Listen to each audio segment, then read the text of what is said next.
Investing in fire safety training. The IBC First Caribbean relocating temporarily. And a veteran educator retires. The Bahamas Tonight Northern Edition starts now.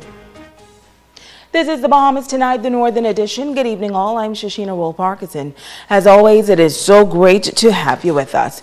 Topping news, Buckeye Bahamas Hub paying attention to fire prevention this week.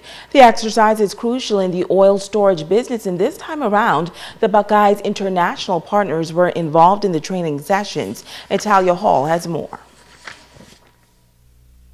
The international operators have been a part of the fire training safety program for the past 2 days. Health, Safety, Security, and Environmental Manager O'Neill Walgu says the operators work at Buckeye Bahamas sister facilities located in the United States and St. Lucia. Senior Environmental Specialist Letitia Parker says they are pleased to have the opportunity to work along with their international partners. What you can find here at Buckeye Bahamas Hub is more advanced than any place else. You'll find that our instructors have been certified from the Texas A&M Academy, and they have a vast amount of knowledge in firefighting and rescue. This is important, especially as Bahamians, so that we can show our skills. Oftentimes, we travel to the U.S. to receive training. This is an opportunity for people to travel from abroad to the Bahamas to receive professional training like nowhere else. To have our colleagues from our sister terminal down in St. Lucia here, it means a lot, and we always love welcoming everybody from the corporate side all over the U.S., and it's like a big team. Operations Manager at the facility in Detroit, Michigan, Paul Ransom says the training program has been a great experience. I think it's an opportunity for us to take back the information we have here and apply it back in the States, learn how to fight fires so we can help our other terminals grow in their development too. For terminal operator in St. Lucia, Paul Brouette, this is his first time receiving official fire training. Those guys have a very professional outfit here, and it's a worthwhile venture coming out here. I'm sorry that today is getting interrupted by the weather. I was looking forward to it, so maybe the weather will give us a chance and we get to do some real work.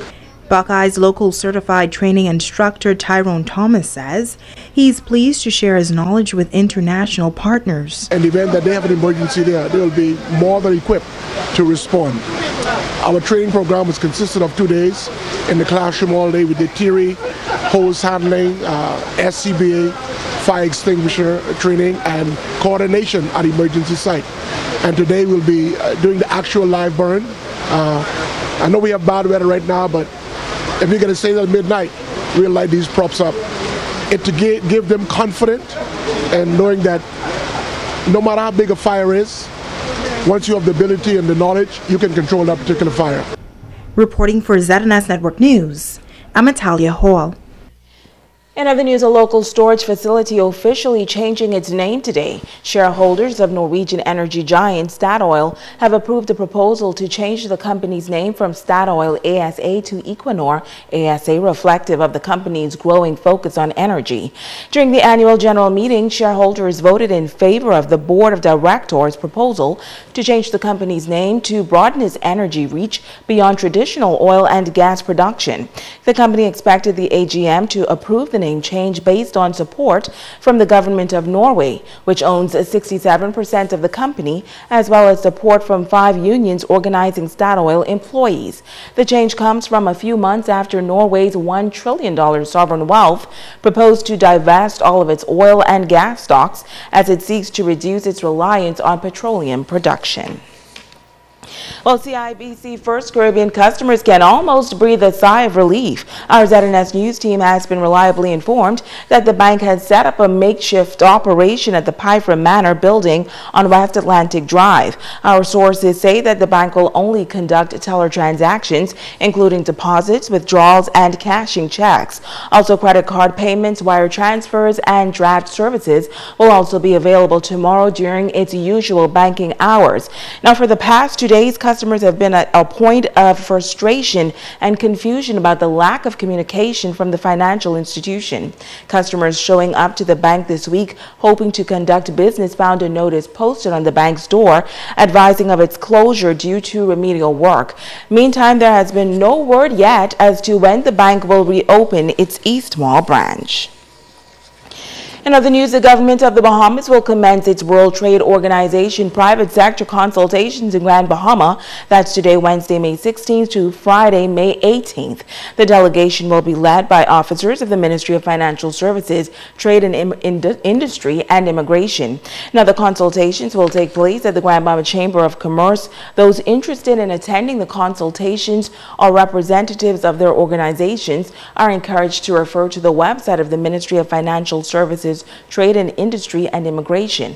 That's at www.bahamasministryoffinancialservices.com, and that's to determine the time and date of these consultations.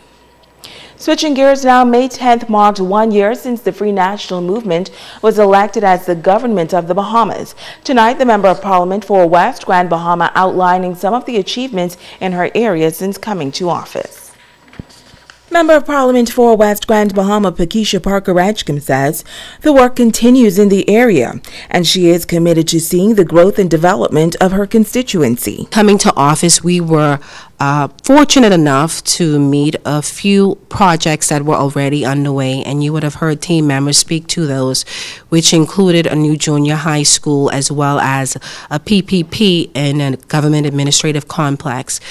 Our main objective is ensuring that those are completed, because with the completion of those, we realize that it's going to bring employment to our community, and that is something that we definitely look forward to.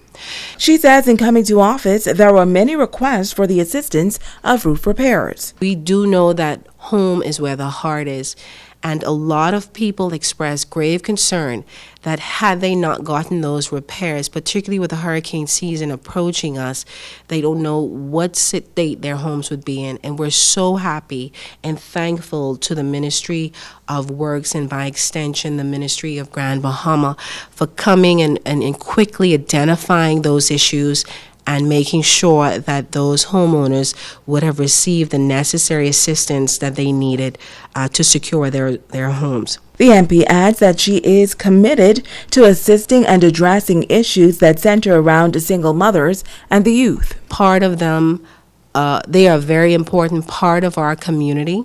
Their empowerment is something that we do not take for granted, and we will demonstrate even moving further that these women's issues and the issues of our youth are addressed in a timely manner. That is very important to us. Our first year, we focused primarily on human resources and the empowerment of people. So you would have indicated and you would have seen that we would have been investing in education, ensuring that some of our students would have gone off to school. But one initiative Parker-Edgecombe says she's most proud of is a partnership that was formed which resulted in students at the West End Primary School receiving 45 tablets. And this is in keeping in line with the Ministry of Education and its mandate to ensure that our children are abreast of technology. And by extension, obviously, you know that the Minister for Grand Bahama has been pushing technology to the limit. And this is also in keeping in line to ensure that we are taking advantage of those advancements in technology and adequately preparing our community and our children for what lies ahead. And the countdown, of course, is on to the Grand Bahama Homecoming Committee, and they are hosting a concert this weekend with Tyrus Riley. Once again, you can win just by answering this really easy question. When was the last time Tyrus Riley performed in Grand Bahama? We're going to need the month as well as the year. Now, if you have the answer, you can just simply log on to our Facebook page. That's ZNS Bahamas Northern Service. Be the first to answer under the status, and we will announce the winner at the end of tonight's newscast. Also, don't forget you could win the grand prize of a spot in the ZNS Skybox by just uploading a video with you singing your favorite Tyrus Riley song on our Facebook page, and we will announce that winner on Friday evening. Stay with us. The Bahamas Tonight continues in just a moment.